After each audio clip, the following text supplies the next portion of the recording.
7월 22일 월요일 이 시간 하나님께서 주시는 말씀은 열왕기하 14장 17절에서 29절 말씀입니다. 14장 17절에서 29절 말씀입니다. 이스라엘의 왕 요아스의 아들 요아스가 죽은 후에도 유다의 왕 요아스의 아들 아마시아가 15년간을 생존하였더라. 아마시아의 남은 행적은 유다왕 역대지략에 기록되지 아니하였느냐. 예루살렘에서 무리가 그를 반역한 고로 그가 라기스로 도망하였더니 반역한 무리가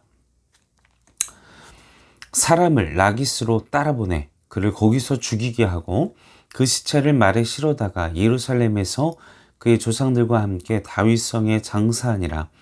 유다 온 백성이 아사랴를 그의 아버지 아마시아를 대신하여 왕으로 삼으니 그때에 그의 나이가 16세라. 아마시아가 그의 조상들과 함께 잔 후에 아사랴가 엘랏을 건축하여 유다에 복귀시켰더라. 유다의 왕 요아스의 아들 아마시아 제15년에 이스라엘 왕 요아스의 아들 여로보암이 사마리아에서 왕이 되어 41년간을 다스렸으며 여호와 보시기에 악을 행하여 이스라엘에 범죄하게 한 느밧의 아들 여로보암의 모든 죄에서 떠나지 아니하였더라. 이스라엘의 하나님 여호와께서 그의 종 가드 헤벨 아빗대의 아들 선지자 요나를 통하여 하신 말씀과 같이 여로보암이 이스라엘 영토를 회복하되 하맛 어귀에서부터 아라바 바다까지 하였으니 이는 여호와께서 이스라엘의 고난이 심하여 매인자도 없고 노인자도 없고 이스라엘을 도울 자도 없음을 보셨고 여호와께서 또 이스라엘의 이름을 천하에서 없이 하겠다고 아니하셨으므로 요아스의 아들 여로보암의 손으로 구원하심이었더라. 여로보암의 남은 사적과 모든 행한 일과 쌓은 업적과 다메섹을 회복한 일과 이전에 유다에 속하였던 하맛을 이스라엘에게 돌린 일은 이스라엘 왕 역대지략에 기록되지 아니하였느냐. 여로보암이 그의 조상 이스라엘 왕들과 함께 자고 그의 아들 스가랴가 대신하여 왕이 되니라. 자, 오늘 본문 말씀은 유다 왕 아마시아가 17절에서 21절 죽게 되고 또 여로보암 2세의 통치와 업적이 23절부터 27절까지 그리고 그의 죽음에 대한 내용이 28절, 29절에 기록되어 있습니다.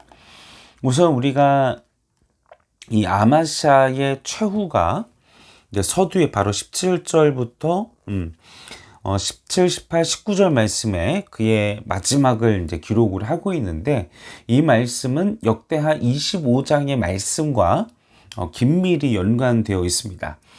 아마시아가 에돔과 전쟁을 했어요. 그래서 이 에돔과 전쟁을 하기 위해 아마시아는 북이스라엘의 그 군대 10만 명을 은 100달란트를 주고 용병으로 구해오게 됩니다. 그런데 하나님의 사람이 아마시아에게 와서 그 용병을 쓰지 말라. 그냥 유다 백성들의 힘만으로 에돔을 물리쳐라. 하나님이 도우실 것이다. 하나님이 축복해 주실 것이다. 하고 그 남유다의 힘만으로 에돔과 싸워서 대파를 하고 큰 승리를 거두게 됩니다. 그런데 이제 결정적인 죄를 범하게 되죠. 25장 15절 역대하 25장 15절 16절 말씀에 보면 이 에돔의 우상을 가져다가 제사를 지내요. 그로 인해서 이 북이스라엘과 이제 그 충돌을 일으키 원래 이 그 아마시아의 의도는 전쟁의 의도가 아니었습니다. 그냥 요아스와 만나기로 했는데 그런데 25장 그 하반절에 보면 전쟁이 일어나서 이 아마시아가 북이스라엘의 포로로 사로잡히게 됩니다. 그로 인해서 고생을 하게 되고 이 북이스라엘 왕 요아스보다 15년을 더 살게 되었다고 이제 말씀 속에서도 이 17절 서두에 갑자기 생뚱맞게 이 이야기가 나오잖아요. 이스라엘 왕 요호아스의 아들 요아스가 죽은 후에 유다 왕 요아스의 아들 아마시아가 15년 더 생존했다. 그러니까 그러니까 자신을 힘들게 한 그 원수보다 15년을 더 살게 해주셨다. 근데 이 이유가 있다라는 거예요. 더 살게 해주셨던 이유, 그 이유가 무엇이었을까요? 바로 이 우상에 빠졌던, 하나님이 축복을 해주셔서 에돔과의 전에 승리하셨으면 나의 능력과 나의 힘은 하나님의 축복이구나 라고 아마샤가 인지를 해야 되는데, 그것 때문에 에돔과의 전쟁에서 승리하고 나서도 그걸 누리지 못하고 다시 이 북이스라엘과의 전쟁, 오해로 비롯된 전쟁으로 인해서 포로 생활을 경험하고, 남유다가 어떤 나라입니까? 이 다윗의 그 하나님의 언약에 의해서 남유다의 백성들과 남유다의 리더십들은 거기에서 오는 어떤 그 나라마다 어떤 그 흐름이 있잖아요. 이 적통의 흐름. 이제 남유다는 이 다윗의 혈통에 흐르는 하나님 중심주의의 어떤 그 기본적인 그런 정신과 그런 흐름이 있을 겁니다. 그런데 이 아마샤가 에돔의 그 우상을 섬김으로 인해서 오늘 본문과 같이 19절에 예루살렘에서 반역이 일어나서 아마샤가 도망을 가게 돼요. 라기스로. 그러니까 왜 갑자기 라기스로 도망간 아마샤가 이 앞서서 이 역대하 25장에 나타나 있는 이 사건, 그로 인해서 포로 생활하고 왕이 포로 생활을 하니 자신이 가지고 있던 어떤 정치적인, 그리고 이스라엘의 또 종교적인 어떤 그런 힘이, 파워가, 권력이 약화되었겠죠. 당연히.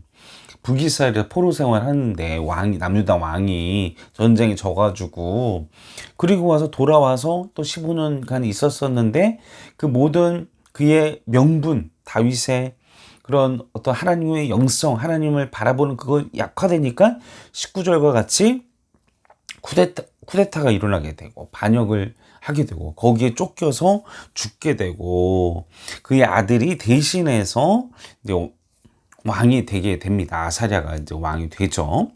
그러면서 이 반역을 일으켰던 세력들이 그 아들 아사랴를 죽이지 않았어요. 아마샤의 아들. 왜냐? 자신들은 이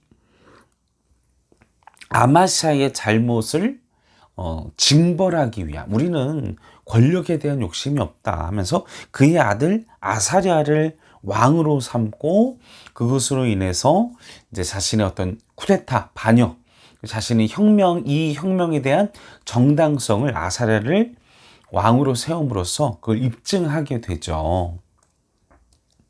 이러한 심판이 무엇에서부터 시작되느냐? 바로 하나님이 그에게 15년의 생애를 더 주셨다는 거. 자, 요아스가 죽은 후에도 15년 동안 더 생존하게 하셨다. 이 15년의 기간은 회개할 수 있는, 우상에서 돌아올 수 있는 기간을 아마샤에게 주셨다라는 것입니다. 그런데 그걸 미련하게 깨닫지 못했고 결국은 반역으로, 쿠데타로, 혁명으로 인해 죽게 됩니다. 자, 사랑하는 성도 여러분, 하나님은요, 우리에게 축복을 주시지만 거기에 메시지가 있어요. 하나님만을 따라라, 하나님만을 바라봐라. 우리에게 주신 축복의 은혜는 거기에 있다라는 것이죠. 그런데 그 축복의 은혜를, 하나님께서 주신 은혜를 망각하고 다른 쾌락과 다른 우상을 섬기게 되면 이 오해 때문에 남유다와 전쟁을 벌이게 되잖아요. 그래서 포로 생활을 하게 되고, 그로 인해 자신의 권력이 약화되고, 그로 인해 쿠데타가 일어나게 되고, 사인을 주신다는 것입니다. 여러분이 성공하고 잘 되고 은혜 가운데 있는데 계속 무엇인가 사건 사고가 벌어진다? 하나님의 사인이 아닐까 한번 돌아보시며, 여러분의 삶을 돌아보시며 회개하시며, 하나님의 은혜로 또 하나님께서 이 메시지를 주실 때 내 죄를 발견하고 하나님의 뜻대로, 하나님께서 원하시는 것이 무엇인지, 나의 우상이 무엇인지를 발견하시는 우리 행전교회 성도 여러분들 되시기를 주님의 이름으로 간절히 소원합니다. 자, 계속해서 이제 우리가 두 번째로 보아야 될 것은 무엇입니까? 바로 여로보암 2세가 등장합니다. 23절부터 27절 보면 이제, 자, 유다의 왕 23절, 요아스의 아들 아마샤 제15년에 이스라엘의 왕 요아스의 아들 여로보암이 사마리아에서 왕이 되어 41년간을 다스렸으며, 자, 여기에 이제 동명이인이에요. 이 여로보암 그 1세가 아닙니다. 여로보암 2세입니다. 그래서 여로보암 2세 동명이인의 다른 사람입니다. 자, 그는 누구입니까? 아마샤에게 지금 우리 앞서서 봤던 그 아마샤에게 고통을 주었던 북이스라엘 왕 요아스가 죽고 나서 그의 아들 여로보암 2세가 왕이 됩니다. 그런데 이 여로보암 2세는 그 자신의 그 영토를 하나님께서 축복하셔서 그 북왕국이 솔로몬의 형태를 거의 회복하는, 그래서 이 북이스라엘의 부흥과 북이스라엘이 이 절정을 이룬 그 큰 부흥을 이룬 왕이 바로 여로보암 2세입니다. 자, 이 여로보암 2세가 이런 부흥을 이룬 것은 그가 정치적으로 잘했다거나 그의 전쟁 수행 능력이 뛰어나고 이것이 아닙니다. 하나님께서 그 북이스라엘 땅을 불쌍히 여기셔서 그들에게 은혜를 베푸신 것이었습니다. 우리가 말씀을 보겠습니다. 자, 26절, 27절 말씀 보십시오. 여호와께서 북이스라엘의 고난을 심하여 매인자, 노인자, 이스라엘 도울 자도 없고, 27절 여호와 이름을 천하에서 그들을 핍박하겠다, 그들을 없이하겠다 아니하셨으므로 요아스의 아들 여로보암의 손으로 구원하심이었더라. 자, 그래서 28절에 사족의 모든 일, 쌓은 업적 회복하고 그 모든 이스라엘을 북이스라엘을 축복하시게 한 내용은 바로 하나님께서 북이스라엘을 불쌍히 여기셨다. 우상으로 인해서 끊임없이 북이스라엘이 막 왕이 계속 바뀌고 막 서민들이, 백성들이 고통을 당하는 거죠. 왕들이야 자신의 쾌락을 누리다가 죽고 그냥 씨가 마르고, 여러분 나라가 바뀔 때마다 대통령이 바뀌고 막 왕이 계속 계속 바뀐다고 생각을 해보세요. 얼마나 경제적으로 직격탄을 맞고, 그로 인해 서민들이 얼마나, 백성들이 고통을, 하나님께서 그것을 불쌍히 여기셔서 그들의 나라를 안정화시키고 하나님이 그 나라로 북이스라엘로 하여금 여로보암 2세로 하여금 회개할 수 있는 기회를 주신 거예요. 그로 인해서 그들이 축복을 누리지만 하나님께로 돌아오라, 하나님의 은혜로 돌아오라 이렇게 이야기를 하시지만, 우리는 여로보암 2세 때 호세아와 아모스의 선지자들을 보내신 걸 알고 있습니다. 그런데 그들이 하나님께 돌아왔나요? 돌아오지 않았죠. 그러자 북왕국은 급격하게 몰락하고 아수르에게 완전히 멸망하고 지구상에서 그 북이스라엘은 사라지게 됩니다. 자, 사랑하는 성도 여러분, 하나님이 우리의 삶 가운데 은혜를 베푸시는 건 우리가 불쌍하고 우리에게 긍휼과 은혜를 베풀어 주시기 위해서, 축복을 베풀어 주시기 위해서, 은혜를 베푸시기 위해서, 그 안에서 우리가 회개하고 돌이키고 하나님을 바라보도록, 그리고 주의 선지자들을 보내시잖아요. 여러분, 우리에게 들을 귀가 있기를 함께 기도하겠습니다. 하나님 내게 축복을 주셨고 하나님 은혜를 주셨습니다.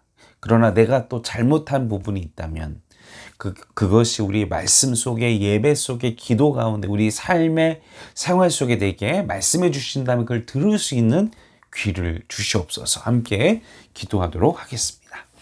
아버지여, 아마샤에게도 그리고 여로보암 2세에게도 북이스라엘에게 이와 같이 그들이 우상을, 그리고 그들이 악을 범함에도 하나님께서 은혜와 긍휼을 베푸시고 자비하심을 베푸셔서 15년의 시간, 또 여로보암 2세의 치세의 기간 축복을 그냥 부어주시고, 주여 우리에게 값없이 주신 은혜, 그걸로 인하여 우리가 감사하고, 또한 그로 인해 우리가 혹시나 죄를 범하고 있지는 아니한지, 축복의 근원이신 하나님을 잊고 우상을 섬기고 있지는 아니한지 이 시간 회개합니다.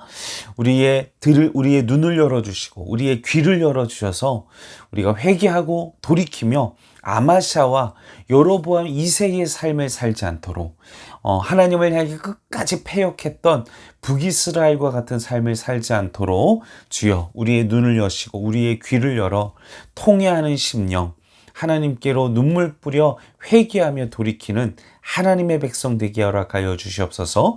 감사를 드리며 울건하신 예수님의 이름으로 기도하옵나이다. 아멘.